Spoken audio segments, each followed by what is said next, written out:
First of all, on behalf of Department of Commerce, it is my proud privilege to welcome Honorable Minister of Industry and Commerce, Consumer Affairs, Food and Public Distribution and Textiles, Shri Piyush Goyal ji, amongst in our midst to operationalize the Economic Cooperation and Trade Agreement between India and Australia today. I also take this opportunity to welcome the captains of industry present here today and also our friends from media who are very key to take this message of what the trade agreement offers for the entire export industry across the country so that they can leverage the benefits out of this trade agreement. Under the leadership of our Honorable Minister, the Department of Commerce for the first time has achieved a unique distinction this year of operationalizing two trade agreements. First, the trade agreement with UAE was operationalized earlier this year, and now we have got Indo-Australia Economic Cooperation and Trade Agreement, which is going to be operational today. This agreement, which was signed on 2nd April 2022, after ratification from both the countries, comes into force today. Today truly is a momentous day for the trade and industry because this Indo-Australia ECTA brings together two major economies of the world. India, the 5th largest economy, Australia, the 14th largest economy, total with a combined GDP of more than $5 trillion. They are coming together to see that their trade in goods and services go scale up new heights. This offers opportunities on both sides, and especially for the Indian industry to see how we can leverage those new markets, new opportunities that this trade agreement offers for us. The two countries are hugely complementary in nature, and this trade agreement which is one of its kind with developed country in last more than 10 years, will open up opportunities for more such initiatives by Department of Commerce in future. So we are here to welcome all of you here today, and we look forward to the guidance from Honorable Minister to how to take this trade agreement forward and towards a win-win solution for both India and Australia. Thank you very much. Thank you, sir. Thanks for your welcome address. Indus ECTA reflects the shared vision of leaders of both the countries of using trade and economic cooperation as key drivers for sustainable economic growth. To give you all a detailed snapshot of the expected gains from this ECTA agreement, may I invite Joint Secretary Tapan Majumdar sir to give a small presentation.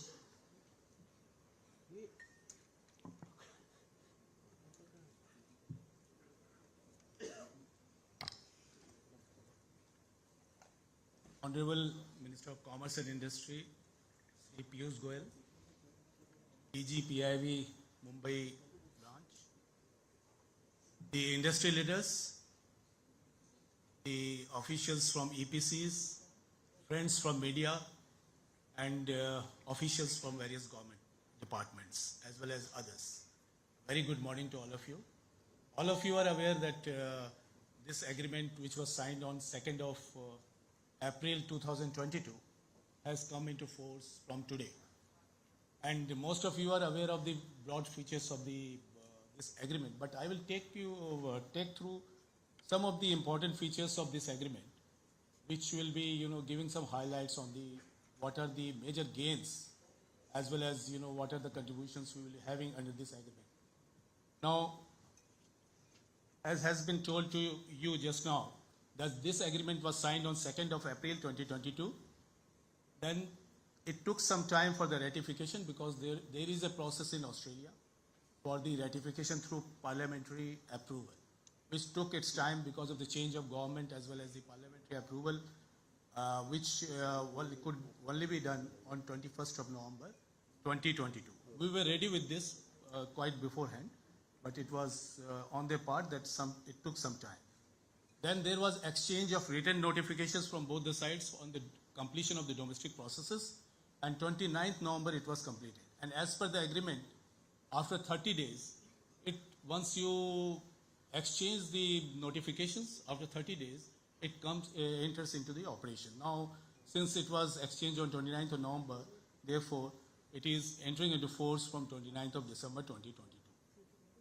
All of you are aware that in this Indus ECTA, which is the initial agreement, we have also committed to have a comprehensive agreement subsequently, wherein there are certain elements of the which could not be discussed in a very short period will be taken care of, and the process is on.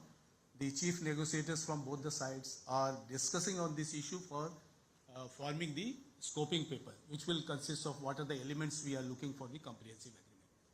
And the launch is likely to be during the Joint Ministerial Commission meeting, which happens once in a year. And the dates are yet to be finalized. This will be happening during that time. Now, when you look into the India-Australia relations, you are aware of that Australia is a very strategic partner of India. They are already the members of the Quad wherein India, Australia, Japan and US is there. Then they are also member of the SCRI, Supply Chain Resilience Initiative, which was launched in 2021 in April, and wherein Japan, India and Australia are the members, and they are discussing how to make the supply chain among these three countries a resilient supply chain. Then Australia, India are also part of the Indo-Pacific Economic Forum, which is a 14-member associations driven by the US, and negotiations are going on. One of the most important part of the, this Australian side is that this agreement, because all of you are aware that there are about 7 lakh Indian diaspora in Australia. And we are going to be the first in terms of the diaspora in Australia very shortly, which makes their contributions is very significant in terms of Australian society and the economy.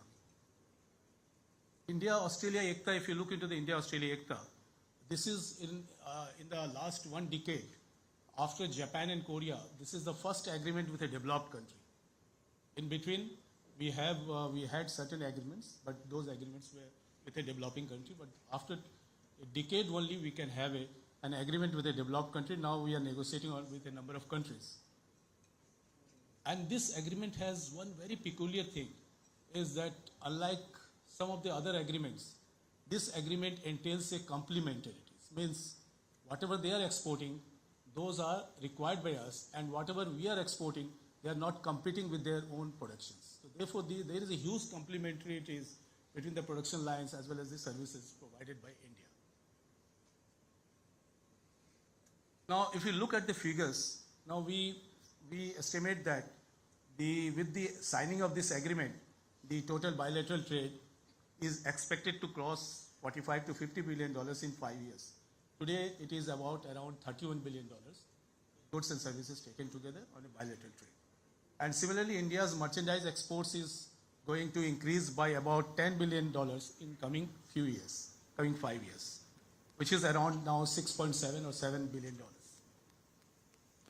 The other advantages we have in terms of, you see, not only the exports, but at the same time, there will be employment generation, which will be more than 10 lakh jobs in India, as well as there will be a lot of job opportunities in Australia, because the students and other people will be moving, wherein we will be talking briefly on the services part, then we can show that how it will increase the services.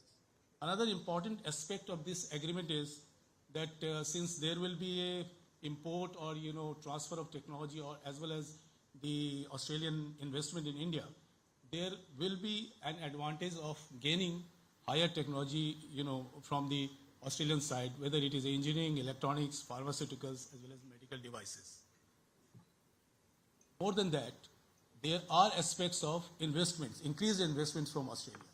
They have a huge superannuation fund, more than $3 trillion, and they are investing in a number of countries.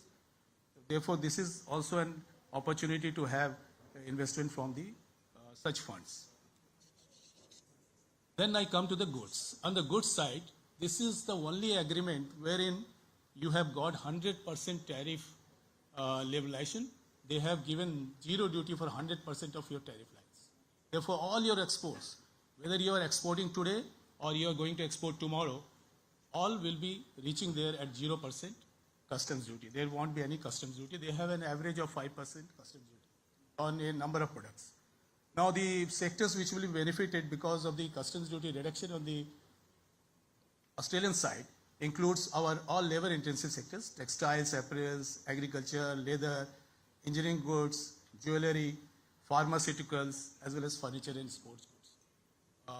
As of now, we are not in a level playing field with our neighboring countries also, because they get an elimination of 5% duty on the Australian side. But as of now, you will be also getting the 5% exemptions on duty. Then at the same time, you will be also on the import side, since Australia is exporting most of its raw materials to us. You will be getting the raw materials at a cheaper rate, whether it is a cotton of 28 millimeter and above length, or it is a coal or some other items that you will be getting at a cheaper rate. Now, if you look at the composition of the India's imports from Australia, you can see 96% of the imports from Australia, what is happening, is primarily the intermediate goods or the raw materials. And remaining only, capital goods 1% and consumer goods only 3%, which are essential for the Indian economy as well. But when you look into India's exports to Australia, our majority of exports are consumer goods as well as the capital goods. Our intermediate goods and raw materials constitute a minor portion of our exports, which is a good indication that we have a complementarities as well as we can progress with the exports. When you come to the services side, Australia has taken a wide-ranging commitments for about 135 subsectors. If you look at their WTO commitment, they have about 100, commitments, horizontal commitments for the subsectors. But here they have taken commitment with the Indian side on 135 subsectors, which will definitely promote certainty among the Indian exporters, because they will not be able to change that. It is a part of their commitment. One of the biggest achievement of this agreement is on this double taxation avoidance agreement, amendment. This agreement was signed sometimes back in 1991. Since then, because of certain anomalies in the Australian legislation, they were like our Indian companies, primarily the IT and ITS companies who were exporting from India, their turnover was, charged with the income tax therein. Now, with this amendment, this turnover will not be charged with income tax in their country, which will be approximately we will be saving approximately $200 million per year. Then there are a number of, visa advantages which has been given under this agreement. One of the most important visa advantages is for the Indian students. Now, after the completion of their studies, they will be able to avail this, extension of time to stay there and even look for a better job from 18 months to 4 years, depending on their qualifications and the degree they achieve there. Similarly, there are annual quota for 1,800 for yoga teachers and the Indian chefs, which will be helpful because there are number of demands, particularly for the yoga teachers and Indian chefs in Australia. Then we have a work and holiday visa also. And above that, there will be a number of mutual recognition agreements on the part of the Australian side. Now, coming to the last part of my presentation here, I would like to tell you, this is for the first time, all the notifications, required notifications, whether it is a customs notification or the DGFT notifications for operationalizing this agreement has been put in place beforehand. And if you are unable to access anyone, all of them are available on the website. We have also circulated through WhatsApp and other messages. If you have any difficulties, please get back to us. In the meantime, we have conducted some of the activities wherein we will disseminate more and more information to the exporters and those who want to have these information. Like we have industry outreach programs. Now we are conducting continuously the industry outreach programs with a number of countries, in the number of cities, and not only tier 1 cities, but tier 2, tier 3 cities also. This will be helpful to all of you.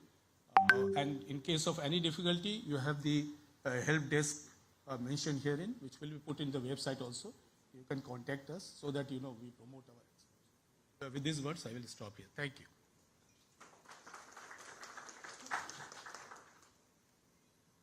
Thank you, sir. as briefed by Tapan sir, that the digital portal is already operational. The digital portal for filing of preferential certificate of origin under ECTA is operational, and the exporters can apply for the e-CEO from the portal. To mark the operationalization of this agreement, may I request Honorable Commerce and Industry Minister, Shri Piyush Goyal sir, to hand over the certificate of origins to our exporters from the pharmaceutical sector, textile sector, and jewelry sector for the consignment of exports agreement. All these products will attract zero custom duty from today onwards. For this, may I call upon Shri Deepak Bora from Unilab Chemical and Pharmaceutical Private Lab to please come and collect the CEO.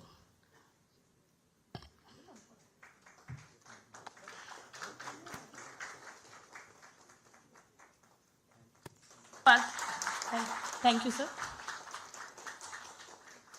All these products which are dispatched will attract zero customs duty from today onwards. Now may I request Shri Rakesh Lakhanpal from Shirts International to please come and collect the certificate of origin.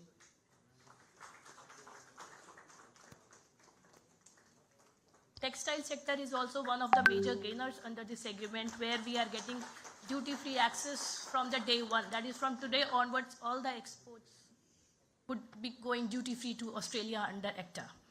Now may I request Shri Ashish Kothari from Jewelex India Private Limited to please come and collect his certificate of origin.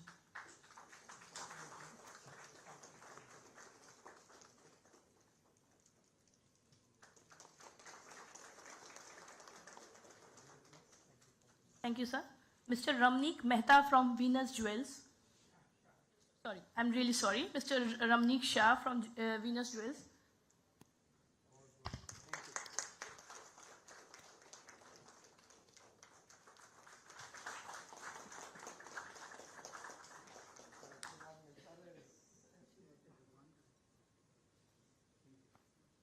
Thank you, sir. Lastly, I would request Mr. Sahil Jain from Zen Star Jewelry to please collect his certificate of origin.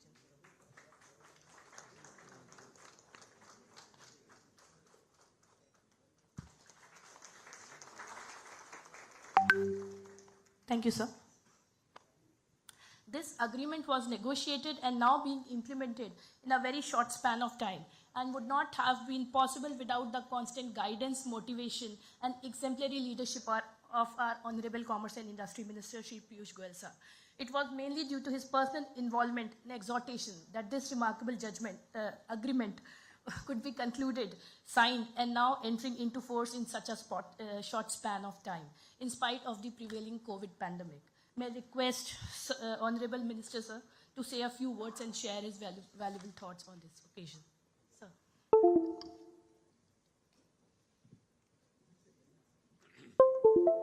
Thank you very much, Madam. Shri Rajesh Agarwal ji, Additional Secretary, Department of Commerce, Ministry of Commerce and Industry. Madam Monideepa Mukherjee, Director General PIB Mumbai. My colleagues from the Ministry, Darpan Jain, Tapan Mazumdar, other colleagues from the government, colleagues from industry, friends, who are the real reason why we are all here.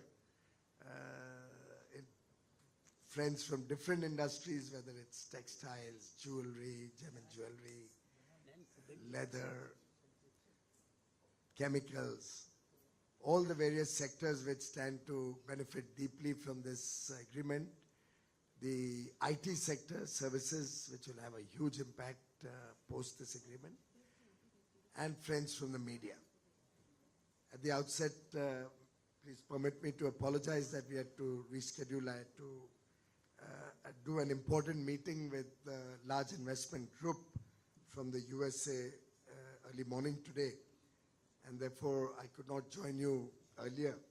But I do believe that Mr. Agarwal, who's just taken charge in the Ministry of Commerce, got a good chance to interact with many of you and understand what we should do next for the 2023 agenda in the Department of Commerce. My heartiest congratulations to all of you on the entry into force of the India-Australia ECTA agreement, Economic Cooperation and Trade Agreement, the Indus ECTA agreement, which all across the Australian geography is being called the Unity Agreement. The Unity Agreement between Australia and India. And I compliment all of you for its successful negotiation, for its successful passing through the various processes in both countries, finally culminating with Parliament in Australia approving the ECTA agreement, and now with all the customs documentation also having been completed. What could have been a better occasion than Guru Gobind Singh Jayanti for the Indus ECTA agreement to enter into force? And paying my respects, bowing my head to Guru Gobind Singh Ji, I think it's a great, great blessing that we are all receiving in the form of this agreement entering into force today.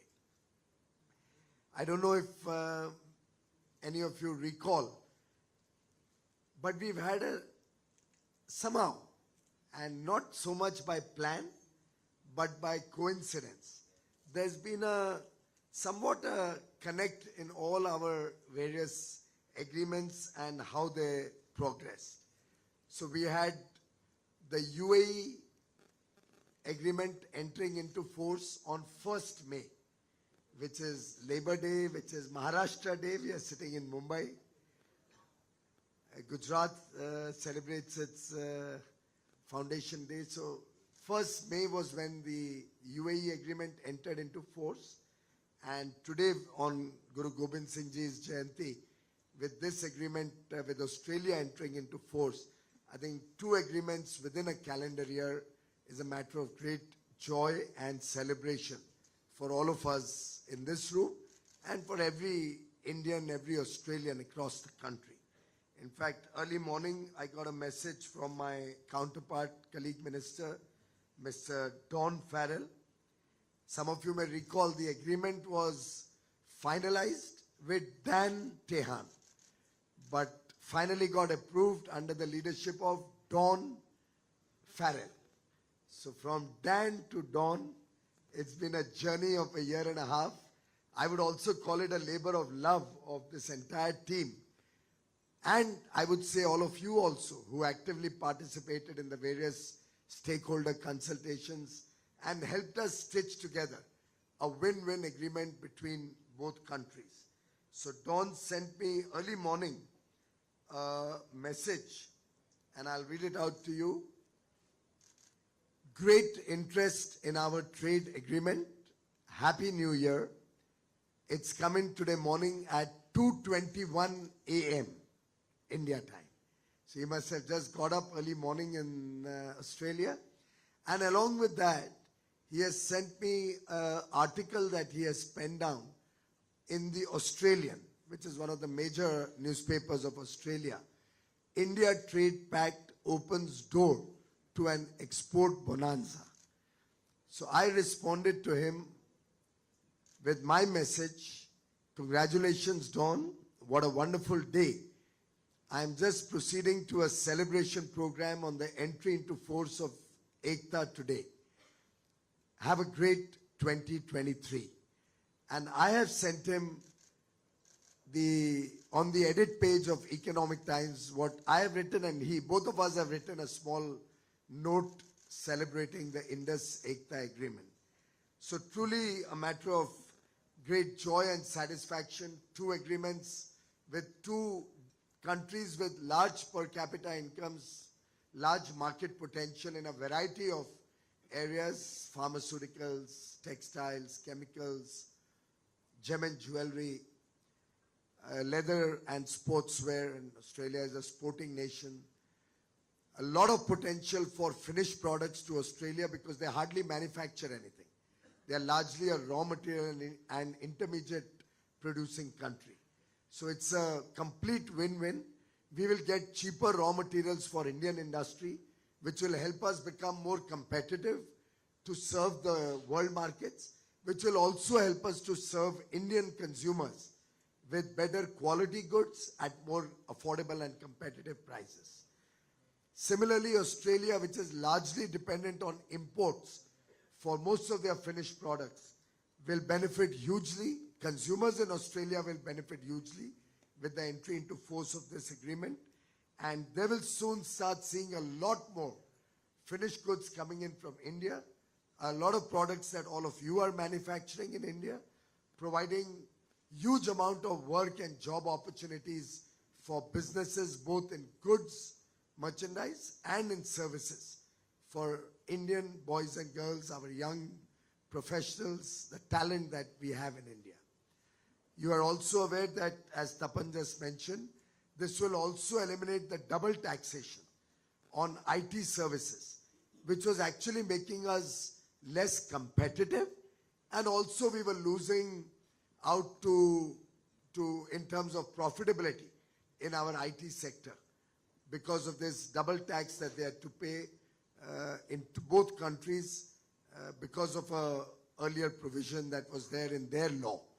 I'm happy to share with you that they have, as a part of this ECTA agreement, also agreed to remove that and amend the law, which they have done in Parliament, and from 1st of April, double taxation for our IT sector will be over, and we'll save millions and millions of dollars right now, and going forward with the increased potential for our IT sector, my guess is we'll start saving over $1 billion every year for the IT sector, maybe 5-7 years down the road, which will of course give us a competitive edge and help us create lots and lots of jobs also in the services side and in the IT sector, both in India and in Australia. Friends,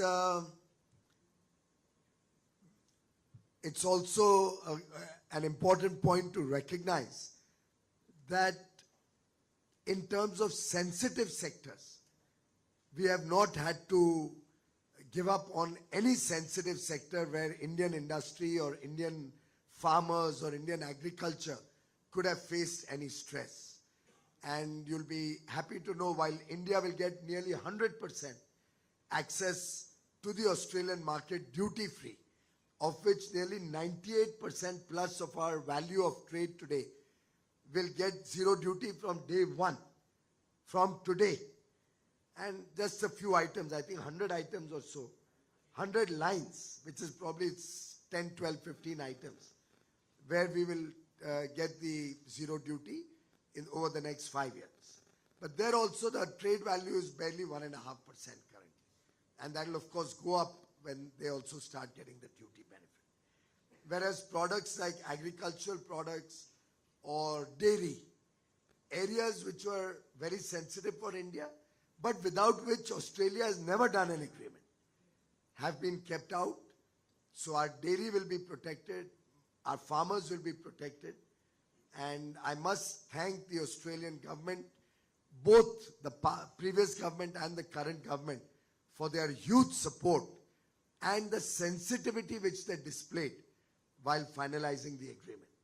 In fact, if I may share with you some happy coincidences or some happy experiences while negotiating, and some of you have been a part of that story, you may remember it, but many of you I see in the room, particularly the Bombay business persons, don't know much about how this agreement went through. The Mumbai press also is not familiar. So I'll take a couple of minutes to share with you where this agreement took the turning point. You will all recall that Australia and India were doing trade negotiations for decades. And somewhere about 10, 12 years ago, it was aborted. And India decided to get into the RCEP negotiation in 2012 or 13 under the previous government. And personally, I think entering the RCEP agreement would have been the death knell of manufacturing and several other sectors in India. Because RCEP was nothing but a free trade agreement with China.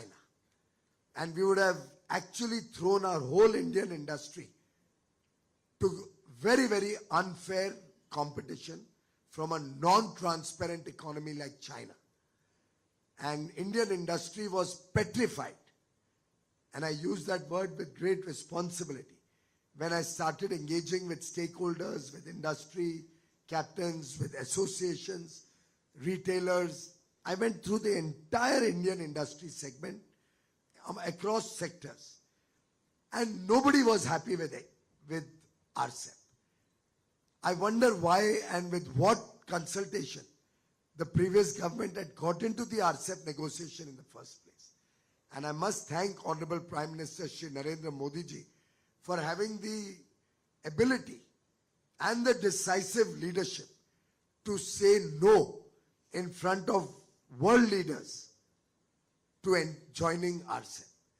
On 4th of November 2019, when he stood up in Bangkok, in front of all the leaders of 15 other countries, all the ASEAN countries, Australia, New Zealand, Japan, Korea, China, all their top leadership was there. And Prime Minister Modi boldly stood up and said the RCEP does not meet the principles or the guiding areas of agreement on which RCEP was first conceptualized, and therefore India chooses not to join RCEP. I think it was a day where almost the entire country celebrated back home in India that India was not joining RCEP. We already have a free trade agreement with all the ASEAN countries, with Japan and Korea. So 12 countries were covered. Today, Australia gets covered. That's 13. New Zealand, our total trade is about $300 or $350 million. Very small country, very far away, very small interests both ways in terms of trade. Though they are very keen to do an FTA with India, but really we don't have the bandwidth right now in my ministry to be able to start one more negotiation. And the 15th was, other than us, was China. So effectively we would have landed up doing a free trade agreement with China. And therefore, walking out of RCEP was one of the most prudent, economically wise decision that India could take. And the world appreciated and recognized this decision as being in the best interests of India and Indian business and the people of India. Soon thereafter, the Australians started talking to us as we had all expected. In fact, New Zealand also talked to us, but we've not been able to give time to that relationship as yet. We'll look at it at a later date. And I was just looking up my calendar. It was on 30th September 2021. 30th September that Dan Tehan, the then Commerce Minister, International Trade Minister, came to New Delhi, and we had slated delegation level talks post-lunch, and then the launch of the FTA was to be announced. I don't know what happened, but we just thought, let's have a cup of coffee before we get into the delegation level meeting. Tapan was there, Darpan was there.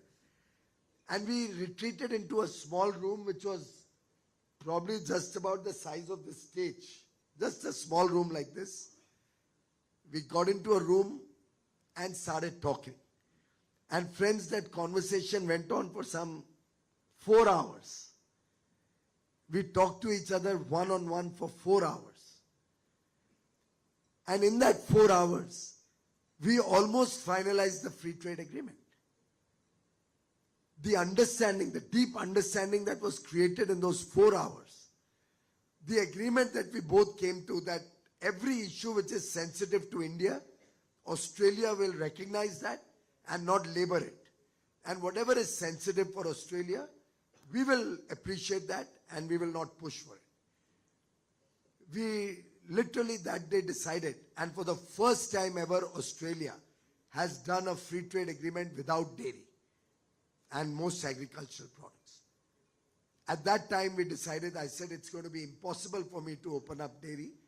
Millions and millions of our farmers and small income people, families are dependent on it. It's their supplementary income, and they cannot compete with small dairy farms, with some of them even as small as 4 or 5 livestock or 10, 12 livestock. Some with 2 livestock will not be able to compete with your large farms. And I must appreciate and place on record that the Australian government was very, very sensitive, very considerate, and gave us full cooperation throughout the negotiation. Those 4 hours set the ground rules. In that we discussed this income tax, double taxation also for IT. I spent a lot of time in explaining to him how that is not fair and hurting India. We even called in, I think, Rajesh Booth, the JS from Revenue, briefly into the meeting. We had our lunch also sitting there, while all the senior officials were pacing outside, very worried what is cooking inside. But what was cooking was what we are entering into force today. And friends, I'm sharing this with you because soon after that, if you recall, there was another wave of COVID in Australia, then a wave of COVID in India, because of which through October, November, December, we could not do any meetings. There was no travel between Australia and India.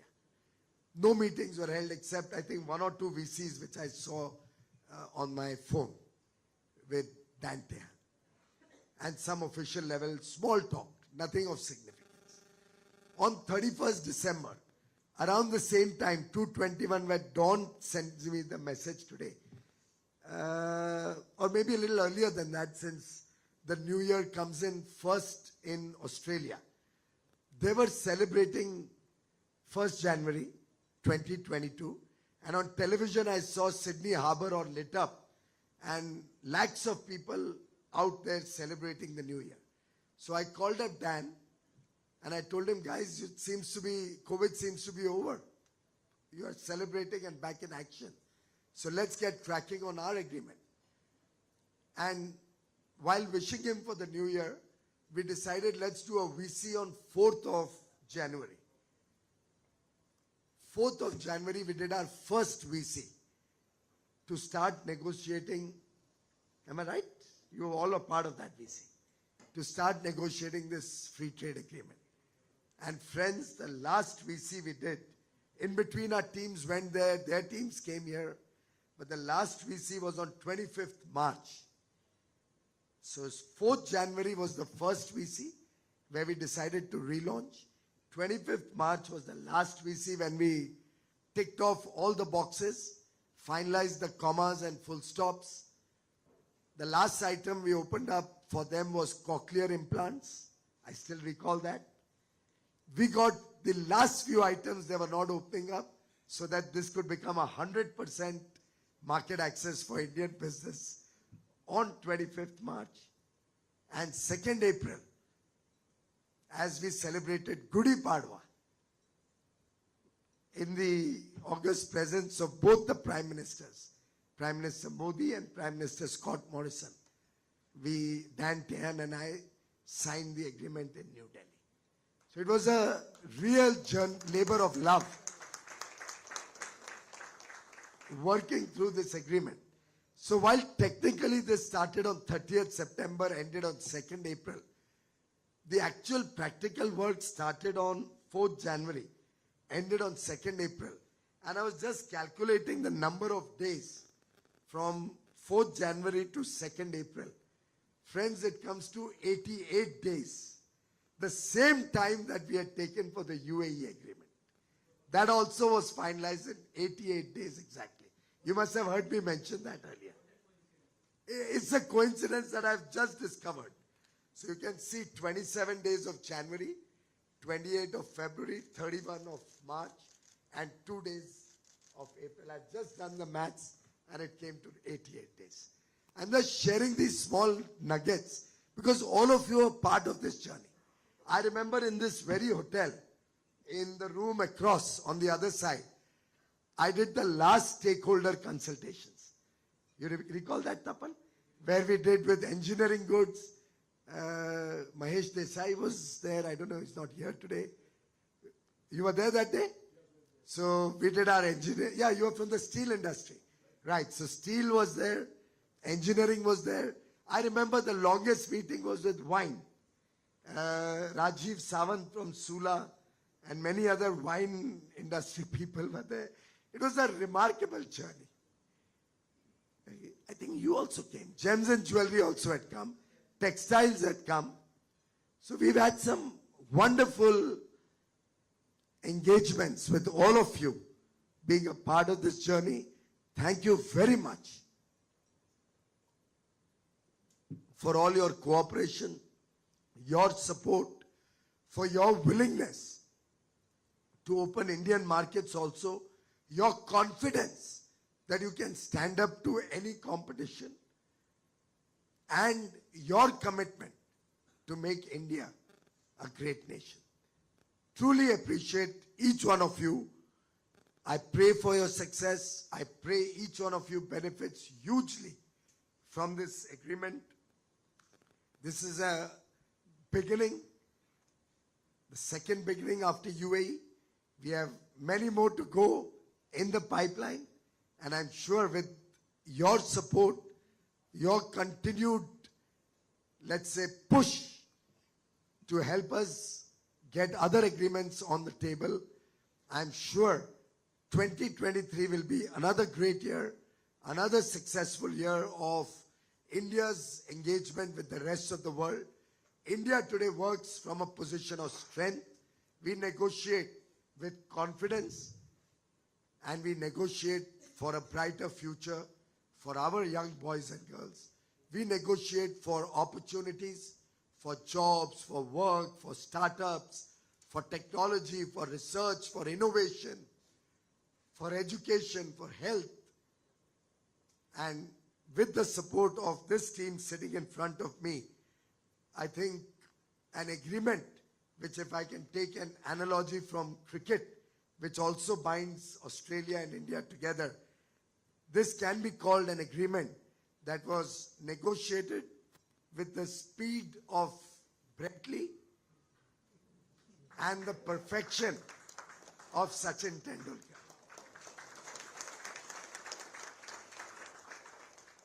So, happy New Year to all of you. Great business, both in India and internationally, for all of you in your respective areas. I'm confident we have great times ahead of us as a nation under the leadership of Prime Minister Modi. I'm confident that going forward, India will become a developed nation. India will take prosperity to every single citizen, every person who lives in India. And I'm sure each one of you will be a part of that journey, and you will contribute hugely to this success story in the making. God bless all of you and your businesses and your families. Thank you. Thank you, sir, for the interesting and enriching remarks. Moving on to the next segment, may I request Monideep ma'am to carry forward the proceedings of media interaction. Yeah, so Anybody has anything else to add or say? Maybe give 4 or 5 industry participants also the mic to be able to give their comments, and then the media can ask questions. Anybody from business would like to just add a... Anybody who wants to add can raise hands. The mics will be passed on to your table. Yeah.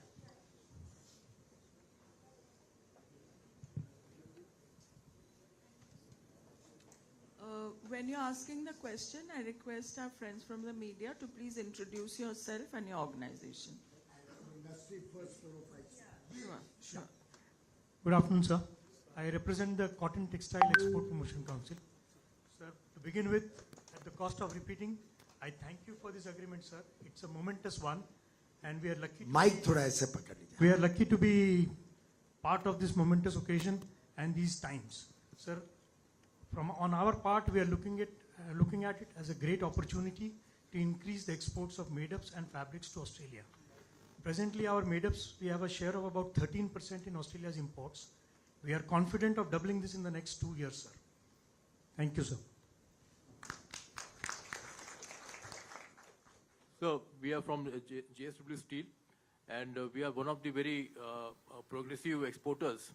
And we sincerely thank this government, I mean this particular FTA, which will give us immense benefit in terms of the raw material imports, especially the coking coal side, which will add to our benefit of the competitiveness, and also an opportunity for us to export to Australia and exchange of trade. I think it's a lovely and a very, very good initiative taken by our government. And we've got the melt and pour for the steel So industry. that is the best part of it. I mean, I forgot to mention that. Yes. And we request that melt and pour be continued in all our onward journey, sir. To the best of our ability. Thank you, sir. So melt and pour means that unless the product, steel product, is actually produced in that country, melted and produced, so from scrap or from iron ore, it will not be considered a local produce. So Chinese goods cannot go to Australia, be rolled or processed there and come to India. It will have to be produced in Australia before it can be shipped to India. That has been steel industry's demand for maybe decades, but for the first time done in the UAE agreement and now in Australia. Thank you. Good afternoon, sir. Hemant Minocha from Plex Council. And this is going to be a game changer for us for plastics. Our exports stand at only 140 million currently, and the potential is 14 billion, out of which 6 billion is easily accessible because it's all value-added products from us. Right. Thank you. First of all, sir, good afternoon to you, and congratulations on this. Khalid Khan from Vice President of Federation of Indian Export Organization. Congratulations to sir for this historic agreement between India and Australia. First of all, it's a historic day today that we are doing 2 agreements in 1 year, and we are really very keen, sir, that this agreement is going to help all entire industry government, because we cover all the sectors in exports. So we are sure we will try our best to achieve what the government is looking for, sir. Thank you very much. Sir, I'm Mokashi from Chemexil, sir. We have, India, you know, is largely where agrochemical industries are very large in the worldwide. We are exporting, and this major our exports in organic, inorganic, and agrochemical industries. Our agrochemicals export is major in Australia, and which is going to be double in this agreement. So it is very happy moment for us, our industry. Thank you. Sir, this is Suresh Darak from Welspun Corp. In May 22, we have been negotiating a 500 crore tender with the Australian government. And we were not sure whether the 5% duty will be exempted or not. So I spoke to Tapan. And I asked him when it is going to be implemented. He said 1st January positively. Because the new government will come in and they will ratify it. And thank you very much for that, sir. And we have not considered. Because of that, probably we were the L1. Thank you, sir. Incidentally, Prime Minister Modi कितना आगे की सोचते हैं वो आपको मैं share करना चाहूंगा. तभी इलेक्शन होने वाला था. When we finalized the agreement, उसके थोड़े दिन बाद ऑस्ट्रेलिया में इलेक्शन था. Before finalizing the agreement, he made sure that I would discuss with the other party in Australia. So we had bipartisan support from both the principal parties before we executed the agreement. And even when I went to Australia, I met the shadow minister of the Labour Party, which is now in government. And they committed their support to this agreement. Uske baad we executed it, say, even after there was a change of government, not one comma full stop has been changed. What we had executed with the previous government has been finalized has been passed by Parliament. So that was his foresight to make sure that both parties, we get bipartisan support before even finalizing the agreement. Nayan Jani, JJ Town, India. Sir, actually what target we are looking with the agreement with Australia for 5 years again? And second question, how far we are from the UK agreement, sir? Well, on a conservative basis, the target that they have set between the officials is about $50 billion worth of trade in the next 5 years. But both Don Farrell, the Honourable Minister from Australia, and I we both feel committed to expanding far more than that. We do believe that our two-way trade has significant potential to grow even in non-traditional areas. We believe there's a huge potential also in the services sector. We've talked about promoting sports, for example, and they are helping us to upgrade the sports facilities in India.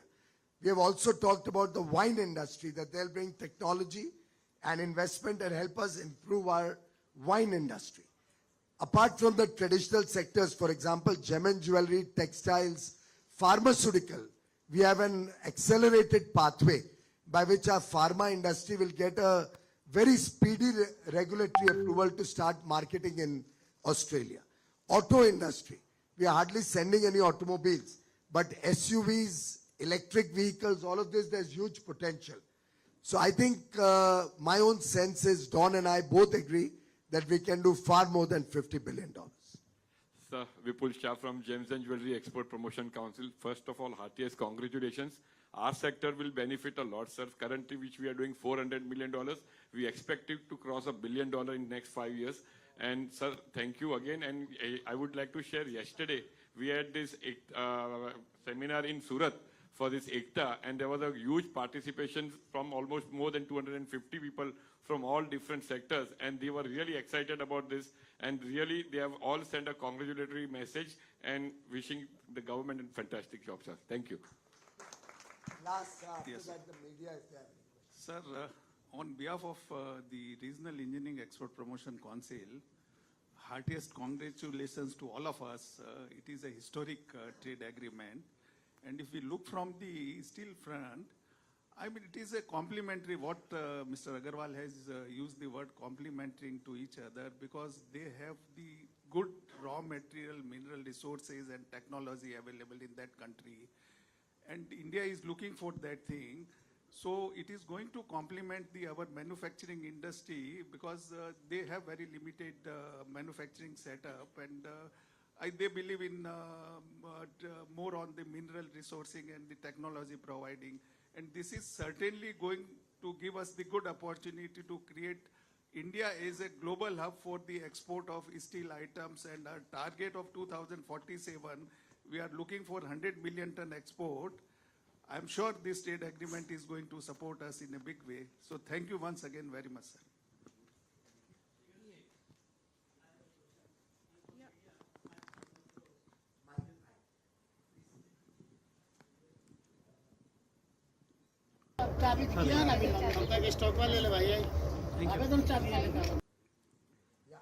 I'm the resident editor of Daily Sahafat, which is being published from Mumbai, Lucknow, Dehradun, and Delhi. Sir, I have a question for you. How big are the opportunities for generating this employment under this ECTA agreement? We believe that based on the feedback we got from industry, the agreement will add at least 10 lakh jobs in the next 5 years in India. Excellent. And I didn't mention about the UK. Incidentally, the UK Minister, Kemi Badenoch, was in India earlier this month. And we've had very good discussions and engagement. And on many areas, we've come to a common understanding, very similar to what we did with Australia. So we had an extensive round of discussions, decided that let's keep the sensitive sectors out and focus on low-hanging fruits and proceed faster. So we do hope that this calendar year will give us at least a couple of very good news in terms of new international agreements. Sir, Ashish from PTI. So UK would be this calendar year, and what would be the other ones which are, because you're working, seem to be working in a very time-oriented sort of a way. So what would be the other one, low-hanging ones? I think Canada, an early progress trade agreement, EFTA, with Canada is another area where I received again a message from my counterpart from Canada 2 days back. I think it was on Christmas Day, and really looking forward to connect in the new year. And our teams are going to Canada end of next month, January, for the next round of discussions. So January we have discussions next round with UK, with Canada, and with European Union. So you can imagine what's happening in the Commerce Ministry Literally, they are all on, and we have an IPEF meeting. No, not IPEF. We have a trade policy forum also in January in Washington. Then February, we have an IPEF meeting in India. So this whole period is going to be full of high octane activity. So at least 2 of them you expect it to be signed in the calendar year, sir. Just to... I am a born optimist. So at least 2 बोल रहे हो तब तक ठीक है. 2 नहीं बोला अच्छा किया आपने. अगर 2 बोलते तो मुझे थोड़ी चिंता होती. But at least 2, that's the right spirit. Sir, recently, former Chief Economic Advisor Mr. Subramaniam wrote in Foreign Policy expressing some concerns about how the tariffs set by the ministry are not helping the PLI scheme, how probably India is a bit inward-looking.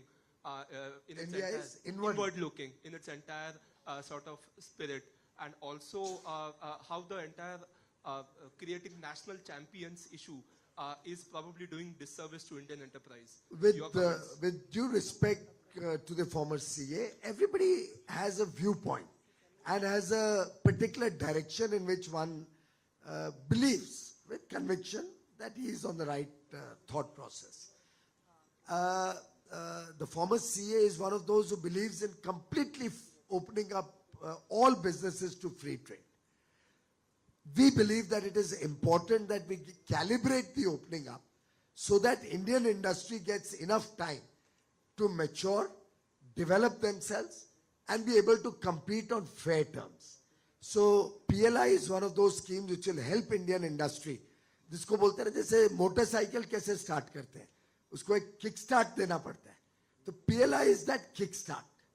It's an effort to support Indian industry in initial period for first 5 years, so that it gets the kickstart, creates the competitive edge, creates economies of scale by creating large global champions or global scale manufacturing, and has the ability then to compete with the rest of the world on an equal footing, because consumers also want affordability. You cannot keep protecting a sector for the rest of the life. So I think what this government under Prime Minister Modi is doing is both. We are opening up in a calibrated manner, but before we open up anything, we are strengthening Indian industry. And we open up once the industry themselves comes on board and says, yes, now we are ready to face any competition. For example, auto components. I've had so many engagements with auto components, the engineering sector, the steel sector. वो बोलते हैं हमको zero duty access दिलाओ आप दुनिया में. भारत पे जिसको जो भेजना है zero duty पे भेजने दो. We can compete with anybody in the world. That is the courage of conviction today of Indian industry, which is why we are proud of our Indian industry.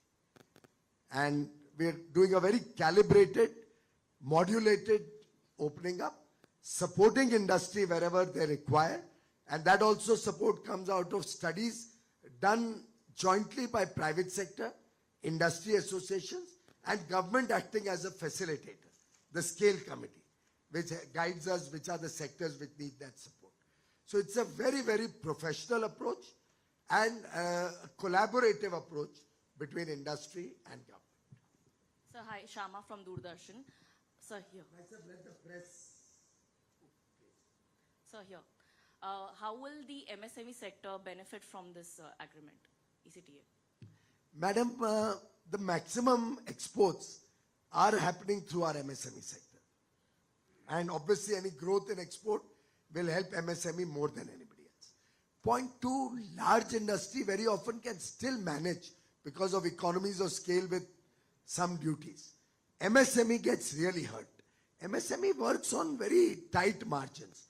So with this going away of the import duty and becoming zero with Australia, I think the maximum direct benefit will go to the MSME sector, because they are the ones who create jobs and they are the ones who will be able to use the benefit of the duty becoming zero.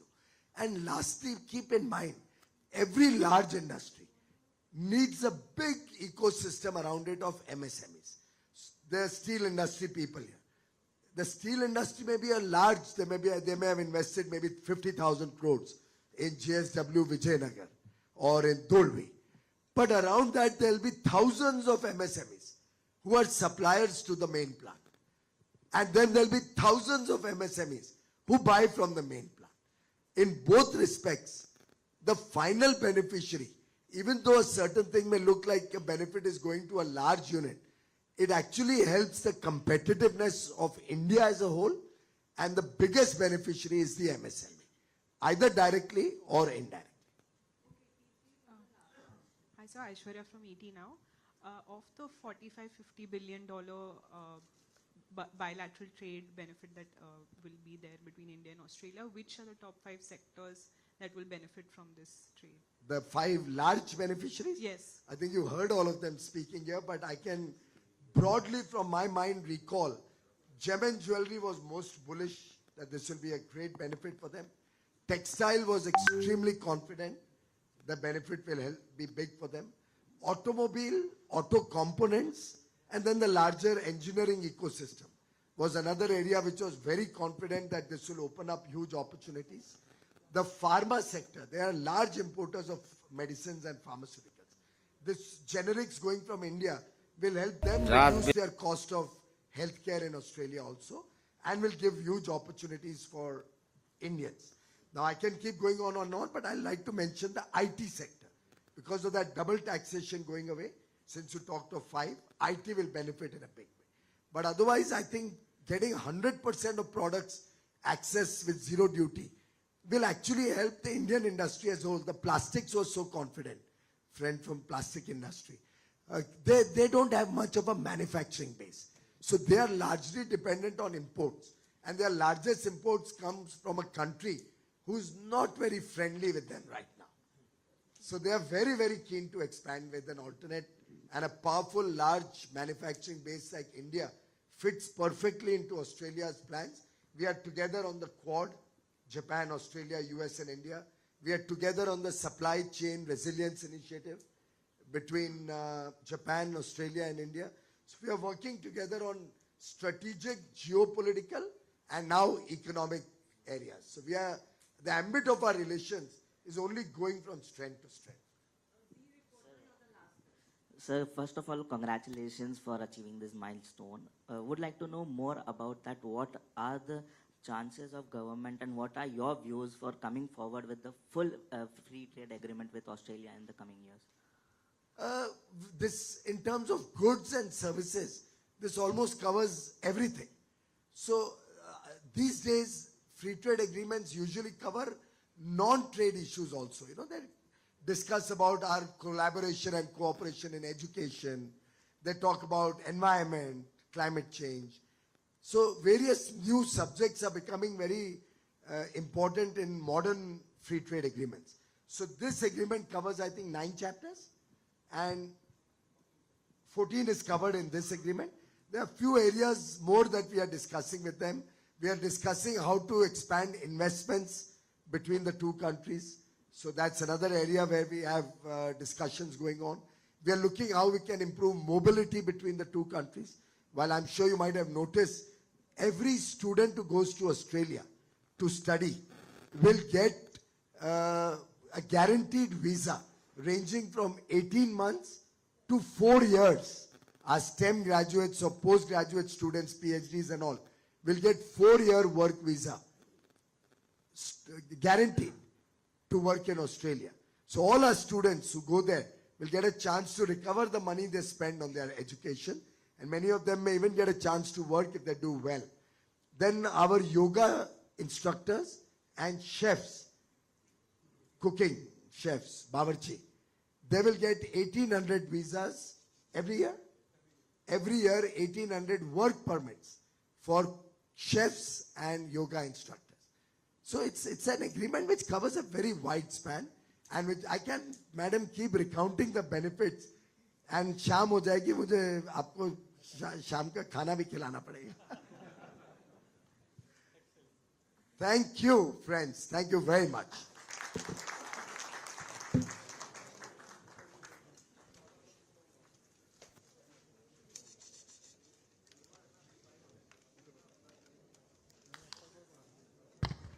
Thank you, sir, for joining us and taking time out of your busy schedule.